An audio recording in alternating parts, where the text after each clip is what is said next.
being a fan of the Denver Broncos for so many years, I was so proud of John Elway when after 3 Super Bowl losses, he had the perseverance to be able to stay a little bit longer.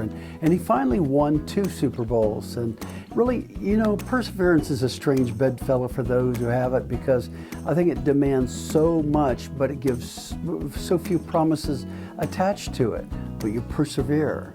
And for those who have lived it out, it becomes deeply satisfying. And I think as an observer, many of us fans thought that he could do it again, even more, and get a couple more Super Bowls.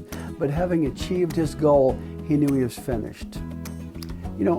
I'm surprised at how many of us people give up so quickly on ourselves. We give up on our families, maybe on our children, maybe on our churches, or even on our God. And I've seen it so many times. But you know what I've found out about Christian living? Perseverance, well, it's not just a personal strength. It's a spiritual necessity, something that every one of us have to be successful in our Christian life. And one of the things that I've had to learn, both personally and professionally, is that I've needed to come to grips with the issues of not quitting, especially when things get tough. And that's not easy to do. In Nehemiah chapter 5 that we studied 2 weeks ago, the hero of our story wrestled with the fact that, the community was being destroyed from within. And so he addressed the issue, and we talked about that. And he said that if you're ever going to have a rebuilding of a community, really what you have to do is you have to have ethical behavior by those who are part of it. And that's what he was dealing with. You can't rip off each other and still make progress. Just can't do it. Especially as a believer, you just can't do it. And you can't do it in a family. You certainly can't do it in a society.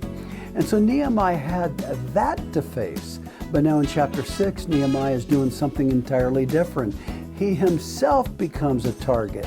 And this time the attack is not coming from the inside, the attack is coming from the outside. And it's kind of a sack the quarterback approach. And if we can get to the quarterback, then I think we can stop the movement of the whole team. And it's not really a bad strategy by the bad guys in our story. And so Nehemiah becomes an agent of personal attack. Now, we're going to tell that story on Sunday.